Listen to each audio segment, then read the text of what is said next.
Hey, hey, hey! Salut mes charmantes, salut mes charmants. Vous ne cessez de charmer le monde. Nous sommes déjà au début. C'est le premier mois de ces thèmes que nous échangeons, sur lesquels nous échangeons, de ces astuces que nous nous donnons pour la vie. Et ça fait un grand plaisir de voir que vous vous abonnez massivement à Ingenious TV. On ne cesse jamais d'apprendre, on ne cesse jamais de se donner autant et on ne cesse jamais de rencontrer de belles personnes. Merci à toutes ces personnes qui ont pris la peine de m'écrire, de m'envoyer des thèmes pour le mois de décembre. Je vous assure que le mois de décembre, ça sera chaud. Alors, pourquoi est-ce que j'ai fait cette vidéo vraiment hot? Vous pouvez le remarquer, je suis dans un parc, je viens de finir le sport. C'est vraiment une bouffée d'oxygène. En ce matin, ça donne très fort. Derrière moi, il y a du foot, il y a des enfants qui s'amusent et ça fait vraiment vous sortir de ces petits problèmes, de ce travail de la semaine. Vous voyez un peu de quoi je veux parler? Alors n'hésitez pas, si vous avez un parc à côté de chez vous, allez passer un petit temps, ça vous fera vraiment du bien. Alors, revenons à nos moutons, à nos moutons pour certains. Aujourd'hui, de quoi allons-nous parler? Alors, pour vous rappeler, nous sommes à notre épisode 8. Épisode 8, ça veut dire quand même que nous échangeons depuis maintenant près de 4 semaines. Et je pense qu'il y a de l'amélioration.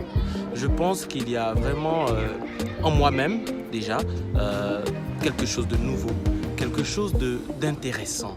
Je tiens à vous le partager parce que sachez que plus vous donnez, plus vous en gagnez.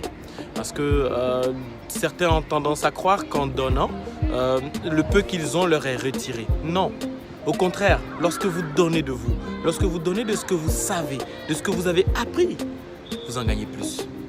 Parce que ça vous rappelle des choses, ça vous rappelle des astuces. Vous comprenez?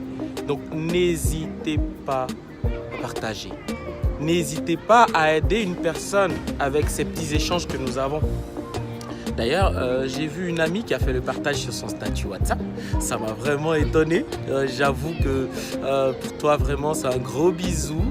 Je pense bien sûr que cette vidéo t'a aidé. Le laisser aller. C'était l'épisode 7. Voilà. N'hésitez pas à repasser sur tous les épisodes pour n'importe quelle situation que vous avez. Cela peut vous aider. Donc, ce n'est pas des vidéos qu'on fait, des vidéos tendances. Non, ce sont des vidéos que nous faisons comme une bibliothèque. Comme un livre que vous pourrez ouvrir à n'importe quel moment pour bien sûr vous aider face à une situation. L'objectif ici, ce n'est pas d'apprivoiser le monde, ce n'est pas donc d'apporter quelque chose de nouveau, mais non, c'est de remuer la soupe de notre vie afin que tout ce qui est bon et qui est enfoui au fond de nous puisse rejaillir, puisse remonter à la surface et faire de nous des personnes bonnes. Alors si vous me suivez, nous sommes à notre épisode 8. Alors les relations illusoires versus qui sommes-nous réellement? Or Cambiré, Olivier Roland Cambiré, fondateur du groupe Orsem et aussi bien sûr coach en développement personnel, journaliste, écrivaillant, ça veut dire que j'écris quelques petites choses pour aider certaines petites personnes. Voilà, ça fait plaisir d'être toujours avec vous et on ne cesse jamais de donner ce qu'on peut. Relations illusoires versus qui sommes-nous réellement.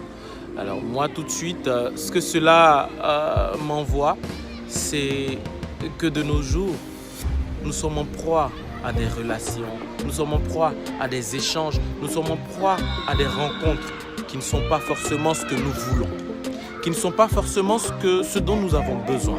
Mais nous nous en accaparons, nous vivons avec et après nous sommes étonnés d'être trahis. Nous sommes étonnés de voir que cette personne n'a pas marché comme je voulais, sans faire attention à ce que nous avons nous-mêmes donné dans cette relation. Qu'est-ce que je veux dire par là? Quand on parle de relation illusoire, ça ne veut pas dire que la relation en elle-même est illusoire, mais ça veut dire que les termes sur lesquels cette relation est partie vont aboutir forcément à quelque chose de mauvais. C'est ça. Ça ne veut pas dire que la rencontre avec la personne que vous avez actuellement, ce n'est pas la bonne. Ça ne veut pas dire que ce n'est pas une bonne personne. Ça ne veut pas dire que ça ne va pas marcher forcément. Mais ça veut dire que là où vous êtes en train de partir, il y a un blocage. Pourquoi? Parce que vous-même, soit vous-même, vous n'êtes pas, c'est-à-dire propre en rentrant dans cette relation, vous n'avez pas fait le mea culpa, la scission avec votre passé. Quand on parle de scission, ça ne veut pas dire abandonner le passé, non. Ça veut dire que s'en relever, voilà, ça veut dire s'en relever, se relever du passé. Ou bien cette personne, soit elle rencontre une nouvelle personne avec laquelle elle veut faire du renouveau sans penser à la base, ou encore cette personne a juste eu une personne pendant un moment avec laquelle elle veut passer tout simplement du bon moment. Alors si vous vous lancez à fond dans cette relation, je ne dirais pas c'est à vos risques et périls, mais vous aurez bien sûr une bonne leçon. Parce que dans la vie, on n'échoue jamais, on apprend. Alors, comment détecter une relation illusoire? D'autres diraient que c'est très difficile parce que lorsque vous rencontrez une nouvelle personne, ce sont de nouvelles bases, on va dire. C'est une nouvelle joie, c'est un nouvel apport. C'est quand même aussi quelqu'un qui vient donner de lui. En fait, dans une nouvelle relation, qu'elle soit amicale, qu'elle soit amoureuse, le nouveau partenaire ou la nouvelle partenaire donne. Ils sont à fond. Mon ami, je veux le voir, je lui parle, je lui explique mes problèmes. Dans une relation amoureuse, mais on se voit tout le temps. On se fait des petits chouchous, on se fait quand même des bons moments ensemble. Et là, on touche le 7e ciel. Là, on touche vraiment tout ce qu'il y a de beau en cette personne. Mais le problème qu'on ne se pose pas comme question, c'est qu'est-ce qu'il faut faire pour que ce 7e ciel, nous y restons? Qu'est-ce qu'il faut faire? Alors très souvent, des personnes se disent « Ouais, il faut garder le même cap que dans le début. Quand on se connaissait, on se faisait des petits restos. Quand on se connaissait, on s'embrassait. Quand on se connaissait, on se partageait des petits secrets entre amis. » Il y a tout ça. Mais avant toute chose, c'est de parler. Ouais, pour ne pas tomber dans une relation et bien sûr la reconnaître si elle est illusoire, lorsque vous commencez une relation, et qu'elle est basée seulement sur des moments intéressants, sur des moments où on n'a pas le temps de se parler, sur des moments où on n'a pas le temps, bien sûr, de mettre carte sur table, rassurez-vous, vous arriverez à un moment où lorsqu'il faudra mettre les cartes sur table, vous allez penser au début. Pourquoi est-ce qu'on ne l'a pas fait au début? Et c'est là que l'illusion commencera à tomber. C'est là que le rideau qu'on s'était fait au début tombera. Et maintenant, on dira, voilà, il ne m'a pas dit ça au début, il commence comme ça. Faites très attention. Ça peut vous aider. Alors, si vous êtes dans une nouvelle relation, si vous êtes aussi dans une relation où, bien sûr, vous n'avez pas commencé de la sorte, c'est le moment de vous rattraper. Mettez carte sur table. Parlez à votre partenaire, à votre ami, à votre conjoint et demandez-lui quels sont tes objectifs avec moi. Même si il vous l'a déjà dit, peut-être, mais rappelez. Parce que la répétition est pédagogique. Et quand on parle de pédagogique, on ne parle pas seulement d'école. On parle aussi de relations. On parle aussi d'apprentissage. On parle aussi de gains ensemble. Alors, chères charmantes et chers charmants, ce conseil que je vous donne aujourd'hui, je l'ai appris à mes dépens dans un film. Voilà. L'acceptation de l'autre. Ce deuxième conseil, c'est que lorsque vous acceptez quelqu'un, il faut vous assurer que cette personne aussi vous accepte tel que vous êtes. Lorsque vous acceptez une personne, il faut vous assurer que, bien sûr, cette personne-là, elle vous accepte aussi comme vous êtes. Vous comprenez? Il faut vous assurer aussi que cette personne-là, elle vous suit. Elle ne se dit pas, voilà, s'il m'aime, il doit faire comme ça, il doit faire comme ça. Mais elle se dit simplement, il m'aime, il me l'a dit. Et s'il fait comme ça, certainement que c'est pour notre bien. Elle est prête à vous accompagner là-dedans. Une relation illusoire, elle se reconnaît enfin, tout simplement par le vécu de l'autre. Si vous rentrez dans une relation et que l'autre vous explique sa souffrance, au départ, ne vous y jetez pas à fond. Aidez cette personne je dirais bien sûr, à soigner cette plaie. Aidez cette personne à sortir. Du coup, moi, le conseil que je donne dans toute nouvelle relation, c'est de pratiquer l'amitié d'abord. Oui, on est ensemble, c'est vrai. Oui, on peut se faire des petits bisous, c'est vrai. Mais aucun projet. Oublie ton passé. Je dirais pas oublie, mais passe sur ton passé. Oui, c'est le bon mot. Parce que l'oubli, selon moi, n'existe pas. Quand on parle d'oubli ici, c'est un peu comme rejaillir. Mets-toi dans quelque chose de nouveau, mais pas à fond. Tout en faisant un processus pour sortir. Surtout lorsque cette nouvelle personne que vous rencontrez sort d'une blessure, mais vraiment inouïe, vraiment grave. Lorsque vous en parlez de son ex, la personne pleure. Lorsque vous lui dites, ah ben bien sûr, ou bien lorsque vous parlez d'un ami avec elle, hein, je connais telle personne, oh celui-là, laisse-le, il m'a fait ceci, ou elle m'a fait cela. Faites attention dans cette nouvelle amitié à être avec quelqu'un qui veut passer de l'autre côté. Oui, et en se rassurant, c'est mettre cette personne en face de ce qu'elle est.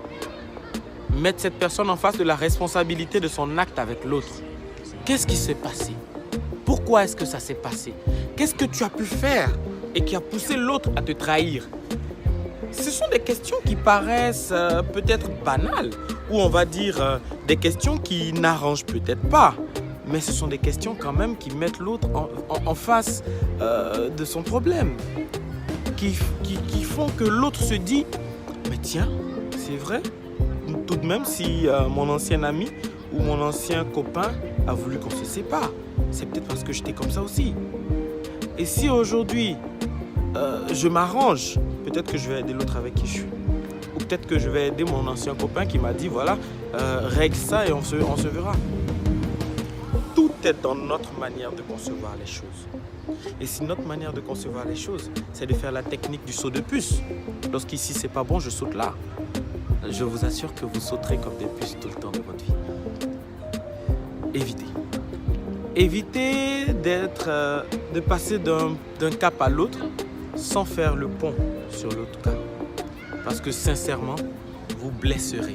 Sincèrement, vous vous ennuierez. Sincèrement, vous mettrez plusieurs personnes à dos. Alors, comment sortir d'une relation illusoire?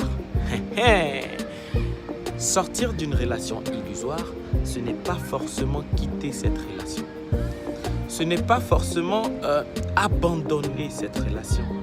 Ce n'est pas forcément laisser la personne que vous dites aimer. Je précise là-dessus. Que vous dites aimer. Parce que aimer, ce n'est pas un jeu. Aimer, ce n'est pas le sexe.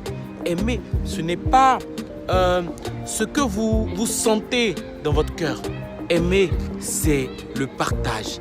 Aimer, c'est bien sûr ce que vous gagnez avec l'autre. Aimer, c'est ce que vous voulez construire avec l'autre. Quel que soit le projet que l'autre a, sachez qu'il est conciliable avec le vôtre, si vous l'aimez. Alors très souvent, montrez-vous les limites de vos projets et dites-vous comment est-ce qu'on doit faire pour pallier à cela. C'est très important. C'est très important. Et si votre projet ne marche pas ensemble, prenez la peine de le concevoir afin qu'il se concilie. C'est très important. Comprenez l'autre. Cherchez à le connaître. Cherchez à connaître le minimum sur celui qui est en face de vous. Si aussi vous êtes dans une relation et que vous vous dites que vous n'apportez rien, vous ne savez pas qu'est-ce que vous donnez à l'autre, c'est très grave. Parce que vous ne l'aimez pas. Ah, ça, je tiens à vous le dire parce qu'on a certaines personnes qui sont dans une relation amicale et qui voient l'autre être toujours présent pour elle. Voilà, mon ami, lorsque je l'appelle à 5h du matin, il est là. Lorsque je lui dis que j'ai un problème, il se décarcasse pour moi. Mais je ne sais pas, je ne comprends pas, je ne vois pas ce que je lui apporte dans sa vie. C'est très grave. Si vous êtes à ce niveau, sortez-y. Sachez que le simple temps que vous lui donnez, c'est déjà tout. Le temps que vous accordez à votre ami, le temps que vous accordez à votre partenaire, c'est beaucoup. Comme disent les Marocains, bzef, c'est beaucoup. Alors, ne restez pas cloués à vos pensées, à votre conception des choses. Passez ce cap. Sortez de votre, de votre coquille, de votre zone de confort. Et il y a certaines personnes, par exemple, qui sont dans une relation et qui se sentent, trop aimées. Ouais, je préfère utiliser ça, trop aimé. Parce que l'autre, il fait tout. L'autre, dès qu'elle dit j'ai mal à la langue, il est là. Et ses amis autour commencent à lui dire, mais tiens, ton mec, il est trop présent. Et là, elles veulent s'en débarrasser. Elles se sentent plus à l'aise. D'autres même vont jusqu'à dire, voilà, dans une relation, lorsque l'autre est trop présent, ça ennuie. Oui, c'est vrai, ça ennuie. Oui, c'est vrai, ça compromet. Oui, c'est vrai, il faut donner de l'espace. mais la présence de l'autre ne compromet pas votre espace. C'est plutôt vous qui ne savez pas à quelle place vous êtes. Il faut tout simplement connaître sa place. Il faut tout simplement connaître ce que je veux afin de permettre à l'autre étant dans ma vie de trouver aussi sa place. C'est très important. Qui sommes-nous réellement? C'est bien sûr ce que d'autres appellent notre nature. Mais moi j'appelle cela carrément, c'est vrai que c'est notre nature, mais moi j'appelle ça carrément notre essence. La nature, c'est un peu ce avec quoi nous naissons. Mais l'essence pour moi, personnellement, c'est d'abord ce avec quoi nous naissons. Mais pire, c'est ce que nous apprenons de notre entourage aussi.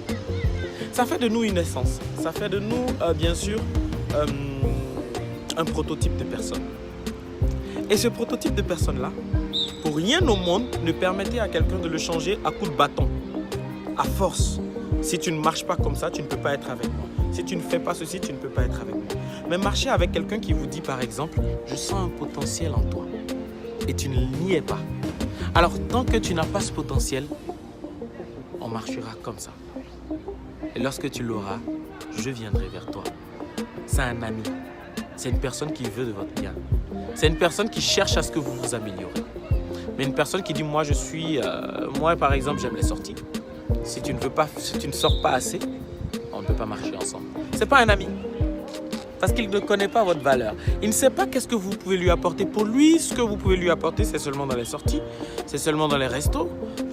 Avoir un ami qui peut lui faire des selfies. Avoir un ami qui peut lui dire, ah, tu peux me prendre une photo là et là et là. Voilà, c'est ça. Ça, c'est pas de l'amitié. Mais un ami qui dit, écoute, moi, je suis en train de construire une entreprise. Et tu marches avec moi, je veux t'introduire dans mon projet. Alors, je constate que tu es encore très bas. Essaie de grow up, essaie de grandir, essaie d'obtenir cette valeur-là que je te propose. Et tu verras qu'on pourra bien marcher ensemble. Nos projets vont aller de l'avant. Cet ami-là, il ne vous veut pas de mal. Tout simplement, il veut avancer avec vous. Qui sommes-nous? C'est bien sûr comment est-ce que nous prenons les situations. Alors, d'autres ont tendance à dire que tel que je prends un divorce et tel qu'un autre prend, ça peut être différent. D'autres sont capables de se suicider parce qu'un ami les quitte ou un copain les quitte. Et d'autres se disent, ah bah voilà, c'est le propre de l'homme. Oui, d'autres diraient aussi que c'est l'expérience de la vie qui nous fait arriver à ce niveau-là. Mais c'est le qui sommes-nous vraiment qui fait ça. Ouais, c'est le qui sommes-nous vraiment. Le qui sommes-nous vraiment, c'est à un certain niveau, ma réaction face à des situations. C'est carrément comment est-ce que je prends la situation qui m'arrive. C'est carrément est-ce que j'accepte ou je n'accepte pas. Ça, c'est le qui je suis réellement. Et si je n'accepte pas, je suis libre. Si j'accepte, je suis libre. Le qui sommes-nous vraiment, c'est je ne peux pas me rabaisser pour demander pardon. C'est je ne peux pas être celui qui pourra donner ce dont j'ai envie. C'est le qui je suis réellement. Et le qui je suis réellement, ça ne veut pas dire que je suis bien ou je suis le meilleur. Mais ça veut simplement dire que j'ai déjà une base. Et si tu m'acceptes comme ça, je pourrai grandir avec ta base. Faites l'effort d'accepter l'autre tel qu'il est. C'est très important. Parce que vous allez le mettre dans un confort avec vous. Et ça vous permettra bien sûr de pouvoir le tirer vers le haut en fonction de ce que vous voulez. Le qui sommes-nous réellement? C'est simplement ce que je suis et que j'aimerais que l'autre devienne par rapport à lui, mais pas par rapport à moi. Alors, les relations illusoires versus qui sommes-nous, c'est bien sûr de regarder notre entourage, de voir un peu les bases sur lesquelles nous sommes partis avec les uns et les autres et de se dire, tiens, moi, en fonction de ce que je suis mal parti avec telle personne et je suis bien parti avec telle personne. Du coup, j'encourage ça et j'essaie de rectifier là. C'est juste le but de mon message aujourd'hui.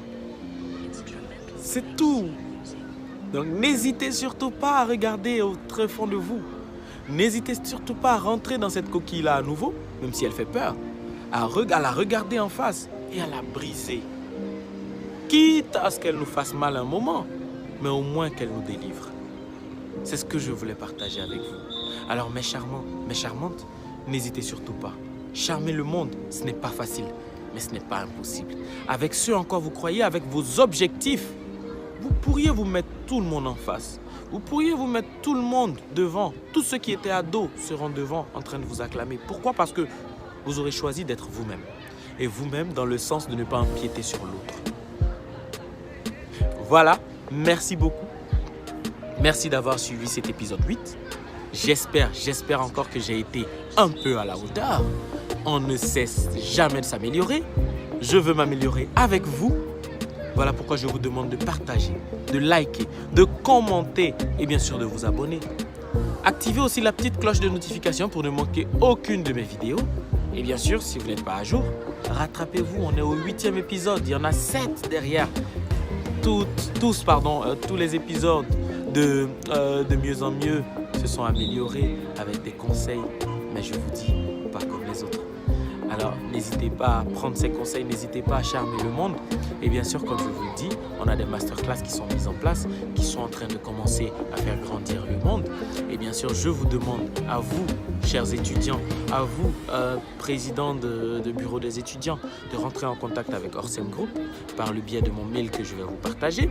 Afin, bien sûr, si vous souhaitez, si vous avez des clubs d'étudiants et faire du développement personnel, nous contacter et vous verrez un spécialiste se déplacera pour vous donner des conseils là-dessus. Merci et on se dit à lundi pour notre 9e thème. Le 9e thème, il sera purement sur les relations amoureuses.